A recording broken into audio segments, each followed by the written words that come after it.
మీ ఎలాంటి వ్యాపార ప్రకటనలకైనా వెంటనే మా ఛానల్ సంప్రదించండి. అందరికి నమస్కారం. నేను శిరీష. ఈరోజు మనతో పాటు ఉన్నారు ప్రముఖ ఆధ్యాత్మికవేత్త జ్యోతిష్యరత్న గోపాలయ్య గారు. గురుగారితో మాట్లాడదాం. గురుగారు నమస్కారం.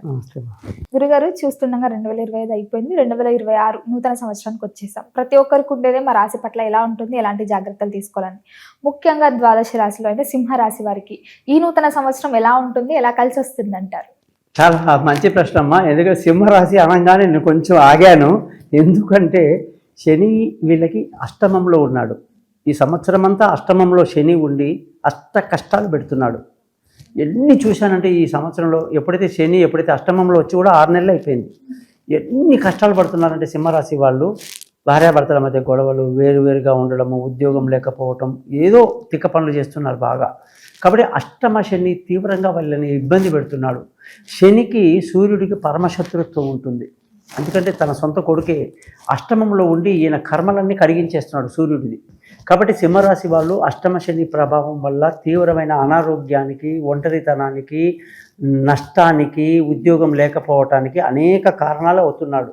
కాబట్టి ప్రతి ఒక్కళ్ళు కూడా జాగ్రత్తగా తమ జాతకాన్ని చూసుకుంటూ ముందుకు వెళ్తే అష్టమ శని వల్లనే మెయిన్ ఇష్యూ ఉంటుంది. దాని నుంచి బయటపడితే చాలు.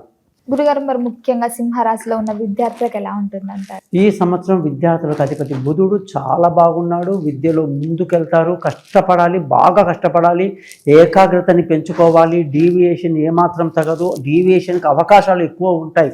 కుటుంబ సమస్యలు, ఎన్నో ఆర్థిక సమస్యలు ఉంటుంది. అవన్నీ సమస్యలే కావు. మేమంతా కూడా అవన్నీ మేము ఎప్పుడు చిన్నప్పుడు మా తలంలో సమస్యగా అనుకోలే. ఉంటే తింటాం, లేకపోతే లేదు. ఏ బట్టలు ఉందో కాళ్ళకి చెప్పులు కూడా లేవు. మేము చదివేటప్పుడు వెళ్ళాము, టాప్ క్లాస్లో పాస్ అయ్యాము, వచ్చాము. కాబట్టి ఈ కాలం పిల్లలకి మా తరానికి చాలా తేడా. ఈ సింహరాశి వాళ్ళందరూ కూడా పిల్లలు ఎవరైతే ఉన్నారో ఖచ్చితంగా చదువు విషయంలో గట్టి పట్టుదలతో ముందుకెళ్తే సక్సెస్ అనేది గ్యారంటీ.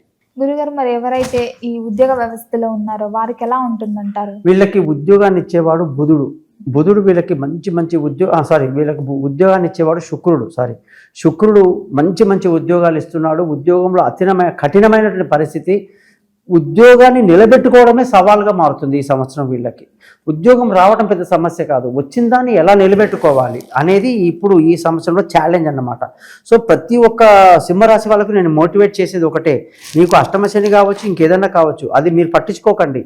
మీ ప్రయత్నం మార్చుకోకండి. మీరు టైంకి లేవండి, టైంకి డ్యూటీ చేయండి, టైంకి కష్టపడండి. మీ ఎనర్జీ ఎక్కువ ఉంటే ఎవ్వరు ఏం చేయలేము. కాబట్టి మీలో ఉన్న ఎనర్జీని పైకి లేపండి, డిసిప్లిన్డ్గా వర్క్ చేసుకోండి. ఈ సంవత్సరం బాగుంటుంది. గురుగారు, మరి ముఖ్యంగా ఎవరికైతే వివాహం జరగలేదు, వివాహ ప్రయత్నాలు చేస్తూ ఉంటారు, సో వివాహ యోగం ఉందంటారా? ఈ సంవత్సరము సింహరాశి వాళ్ళకి వివాహానికి అధిపతి శని. ఆయనే వెళ్ళి అష్టమంలో ఉండి నానా కష్టాలు పెడితే మరి పెళ్ళి ఎట్లా అవుతుంది? పెళ్ళి ఎక్కడి దాకా అంటే పందిరి దాకా వచ్చి ఆగిపోయిన సమస్యలు ఎన్నో ఉన్నాయి. పెళ్లి పీటల మీద కూడా క్యాన్సిల్ అయినాయి. ఎందుకంటే అష్టమ శని తీవ్రంగా ఉన్నాడు వీళ్ళ విషయంలో ఇప్పుడు. కాబట్టి వీళ్ళు ఆచితూచి అడిగేయాలి. తొందరపాటు పడి పెళ్ళిళ్ళు చేసుకొని కష్టాలు పడటం అంత అనుకూలంగా లేదు. కాబట్టి వీలైతే పోస్ట్పోన్ చేసుకోవటం, లేదా మీ జాతకాన్ని చూపించి గ్రహస్థితిని బట్టి, అంతర్దశని బట్టి పెళ్ళికి ముందుకెళ్ళటం మంచిది. గురుగారు, ఎవరికైతే వివాహం జరిగి సంతానం కోసం చాలా మంది ఎదురు చూస్తుంటారు, సంతాన యోగం ఉందంటారమ్మా? సంతానానికి గురువు వీళ్ళకి చాలా అనుకూలంగా ఉన్నాడు. చక్కటి సంతాన యోగం ఉంది. జూన్ 2 వరకు గురువు చాలా యోగాన్ని ఇస్తున్నాడు. 2 తర్వాత ఆ గురువే వ్యయంలో అంటే 12వ ఇంటికి వచ్చి సంతానంలో ఇబ్బందులు పెడుతున్నాడు. కాబట్టి జూన్ లోపల చాలా బాగుంది. జూన్ 2 తర్వాత సంతానం కావాలన్న వాళ్ళు ఇబ్బందులు పడే అవకాశము కొంచెం టైం పడుతుంది. మళ్ళీ వీళ్ళు నవంబర్ దాకా వెయిట్ చేయాలి. ఈ మధ్య కాలంలో అటువంటి అనుకూలత కనిపించట్లేదు గోచార రీత్యా. కాబట్టి సంతానం చెయ్యాలి, అర్జెంటుగా వెళ్ళాలన్నా కూడా మంచి ముహూర్తాలు పెట్టుకొని గైనకాలజిస్ట్ దగ్గరికి వెళ్తారు, డాక్టర్ దగ్గర కానీ, గుడికి కానీ, ఎక్కడికి వెళ్ళినా కూడా ముందుగా మంచి సమయాన్ని చూసి వెళ్తే ఫలితాలు బాగుంటాయి. గురుగారు, మరి ముఖ్యంగా సినీ రంగంలో కళాకారులకు ఎలా ఉండబోతుందంటారు? ఈ సింహరాశి వాళ్ళకు సినీ రంగము అలాగే కళాకారులు అవ్వడానికి శుక్రుడు అధిపతి. సో శుక్రుడు ఈ సంవత్సరం వీళ్ళకి మంచి యోగాన్ని ఇస్తున్నాడు. ఎప్పుడైతే శని అష్టమంలో ఉండడం వల్ల మనం ఎప్పుడు దాన్నే చూడకూడదు. మిగతా గ్రహాలు ఎన్ని మేలు చేస్తున్నాయి అనేది మన ఛాన్సెస్ చూసుకోవాలి. శుక్రుడు మంచి యోగిస్తున్నాడు, బుధుడు యోగిస్తున్నాడు. కాబట్టి ఈ సంవత్సరంలో కుజుడు ఇంకా బాగా యోగిస్తాడు వీళ్ళకి. కాబట్టి యోగించే గ్రహాలని పట్టుకొని సినీ ఫీల్డ్లో ఉన్న వాళ్ళకందరికీ మేలు జరుగుతుంది. కొత్త రంగంలోకి వెళ్తారు, మంచిగా డబ్బు సంపాదిస్తారు, కొత్త అవకాశాలు దక్కించుకుంటారు, కష్టాలు బాగా పడతారు. కానీ లేనిపోని అపనిందలు, లేనిపోని గ్యాసిప్స్ ఉంటాయి, అవి పట్టించుకోకూడదు.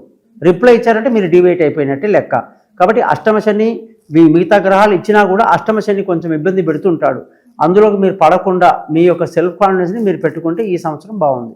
మరి రాజకీయ పరంగా ఉన్న వారికి ఎలా ఉండబోతుంది? రాజకీయం అంటేనే సూర్యుడి యొక్క బలం చూస్తాము, శని బలం చూస్తాము. ఈ రాజకీయ పదవి ఉంటుంది, రాజకీయంగా పేరు తెచ్చుకుంటారు, మంచి అవకాశాలు ఉన్నప్పటికీ ప్రజలు అంటే ఎవరు? శని. అంటే ఈ శని ఎప్పుడైతే అష్టమంలో ఉండి ప్రజా వ్యతిరేకతను ఇస్తున్నాడు. ఈ ప్రజల యొక్క వ్యతిరేకతను తట్టుకోవాలి, ముందుగా మెంటల్గా ప్రిపేర్ అవ్వాలి ప్రతి రాజకీయ నాయకుడు. వీళ్ళకి పదవి వస్తుంది, పదవి ద్వారా డబ్బులు వస్తాయి, కానీ ప్రజా వ్యతిరేకతని జాగ్రత్తగా గమనిస్తూ ముందుకెళ్తే ఇంకా మంచిది. మరి గురుగారు ఆర్థిక పరంగా ఎలా ఉంటుందంటారు? వీళ్ళకి ఆర్థిక పరంగా విపరీత ధనయోగం ఉంది. అలాగే 100 రూపాయలు వస్తే 200 ఖర్చు ఉంది. అది వీళ్ళు అప్పుల పాలవుతారు ఈ సంవత్సరం. అప్పుల పాలయ్యి ఈఎంఐ కట్టుకోలేక. కాబట్టి ప్రతి సింహరాశి వాళ్ళు కూడా ఆర్థికంగా దెబ్బతినే అవకాశం ఈ సంవత్సరం ఉంది. కాబట్టి ఆలోచించుకొని జాగ్రత్తగా ఆర్థికంగా ఉండాలి. ఆరోగ్యపరంగా ఎలా ఉందంటారు? ఆరోగ్యానికి వీళ్ళకి మళ్ళీ శని అధిపతి 6వ ఇల్లు ఓనరు. ఆర్థిక ఇబ్బందులు కానివ్వండి, లేదా వీళ్ళకి నరదృష్టి అంటాం కదా, లేదా వీళ్ళకి రుణాలు, అప్పుల బాధలు, ఒత్తిడి. శని అష్టమంలో ఉండి ఇక్కడే దెబ్బ కొడుతున్నాడు. సింహరాశి వాళ్ళకి శని అష్టమంలో ఉండి ఆరోగ్యం మీద దెబ్బ కొడుతున్నాడు, లేనిపోని రుగ్మతలు కలిగిస్తున్నాడు. అలాగే శని వీళ్ళకి వచ్చేసి నరదృష్టిని పెంచుతున్నాడు. అలాగే వీళ్ళు బాగా అంటే లయన్స్ అనమాట. సింహరాశి అంటేనే లయన్స్. ఈ లయన్స్ ఎప్పుడైతే మనకు చిక్కిందో ఒకరికి, అప్పుడు మిగతా వాళ్ళందరూ ఎంత ఆనందపడతారో అటువంటి నెగిటివిటీ ఉంటుంది వీళ్ళకి. అమ్మాయిని రోజులు నోటుకు వచ్చినట్టు చేశాడు, అట్లా చేశాడు, ఇట్లా చేశాడు, బాగా అయిందిరా అని ఏడుపు ఉంటుంది. సో ఆ నరదృష్టి ఉంటుంది. అలాగే వీళ్ళకి ఆరోగ్య సమస్యలు, ఆర్థిక ఈ ఒత్తిడి, వీటి నుంచి శని అధిపతి. కాబట్టి నేను ఎప్పుడు ఒక మాట చెప్తా తల్లి, ఇప్పుడు వాడు మన శత్రువు, శని శత్రువు వెళ్ళి అష్టమంలో బాగా ఇచ్చేస్తున్నాడు. మరి శత్రువుని పూజించాలా, నాకు వరం ఇవ్వని చెప్పి, లేదా నా బలం నేను పెంచుకోవాలా? అంటే నేను రోజు ఆదిత్య హృదయం, సూర్యాష్టకం లాంటివి చదువుకొని సింహ బలాన్ని, సూర్య బలాన్ని పెంచుకోవడమే కరెక్ట్. కాబట్టి మీరు శని జోలికి పోవద్దని చెప్తాను నేను సజెషన్. ఎందుకంటే ఆయన బలం పెంచుతున్నారు మీరు, ఆయన పూజ చేసి.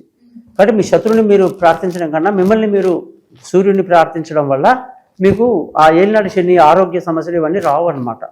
అది గురుగారు ముఖ్యంగా విదేశాలకు వెళ్ళాలని చాలా మంది అనుకుంటుంటారు. అది విద్యాపరంగా అయినా కానీ, సెటిల్మెంట్ ఎక్కడైనా సెటిల్ అవ్వాలనుకున్నా కానీ. సో ముఖ్యంగా విదేశ యోగం ఉందంటారా మరి? వీళ్ళకి విదేశీ యోగం ఈ సంవత్సరం చాలా తక్కువ. రాహు వీళ్ళకి విదేశాలకు అనుకూలత ఇస్తలేడు. మిగతా గ్రహాలు కూడా కొన్ని ఇబ్బందులు పెడుతున్నాయి. కాబట్టి విదేశీయానాలు తప్పని పరిస్థితి అయితే వెళ్లాల్సిందే. కానీ అనుకొని మనం ప్లాన్ చేసుకుంటే ఈ సంవత్సరం వర్కౌట్ అవ్వదు.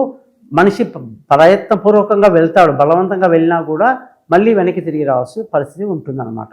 సో జాగ్రత్తగా ఉండాలి. గురుగారు ఈ ఇయర్లో ముఖ్యంగా సింహరాశి వారికి అకస్మాత్తుగా ధన లాభం, అంటే అనుకోకుండా ఎవరైనా డబ్బులు ఇవ్వడం, ఇంకా ఎక్కడి నుంచైనా డబ్బు రావడం, అలా జరిగే ఛాన్సెస్ ఏమైనా ఉన్నాయి అంటారా? ఈ సంవత్సరం అంత గొప్ప యోగంగా డబ్బులు వచ్చేస్తాయి, లక్ జాక్పాట్ వస్తుంది, ఎక్కడి నుంచో వస్తుంది అనుకోవడం పెద్ద పొరపాటు. అలాంటిది ఏమీ లేదు. డిసప్పాయింట్మెంట్స్ ఎక్కువ ఉంటాయి. కాబట్టి అటువంటి శని అడ్డుపడతాడు, చాలా ఇబ్బంది. రైతులకు ఎలా ఉంటుందంటారు మరి? రైతులకి ఈ సంవత్సరంలో గోధుమ పండించే వాళ్ళకి చాలా బాగుంటుంది అనమాట. గోధుమ పంటలు కానివ్వండి, లేదా జొన్న, ఇవన్నీ చాలా అనుకూలంగా దేశంలో పండించే వాళ్ళకి అనుకూలంగా ఉంది. రైతులకి శుభ టైము, మంచి కష్టపడితే బాగా వర్కౌట్ అవుతుంది. గురుగారు మరి మొత్తం మీద 2026 సింహరాశి వారికి ఎలాంటి పరిహారాలు చేస్తే బాగుంటుందంటారు? ఏ దైవాన్ని పూజించాలి? ప్రతిరోజు తమలో ఉన్నటువంటి ఆత్మశక్తి సూర్యుడు కాబట్టి, ప్రతి ఒక్కరికి సూర్యుడు ఆత్మయ్యి ఉన్నాడు కాబట్టి ప్రతిరోజు సూర్యాష్టకాన్ని, ఆదిత్య హృదయాన్ని చదవడం వల్ల వీళ్ళకు ఉన్నటువంటి అన్ని రకాల కష్టాలు కూడా సూర్యుడే తొలగిస్తాడు. అంతే. గురుగారు మొత్తం మీద 2026 నూతన సంవత్సరం సింహరాశి వారికి ఎలా ఉండబోతుంది, ఎలాంటి జాగ్రత్తలు తీసుకోవాలి, ఏ దైవాన్ని పూజించాలో తెలియజేసినందుకు ధన్యవాదాలండి.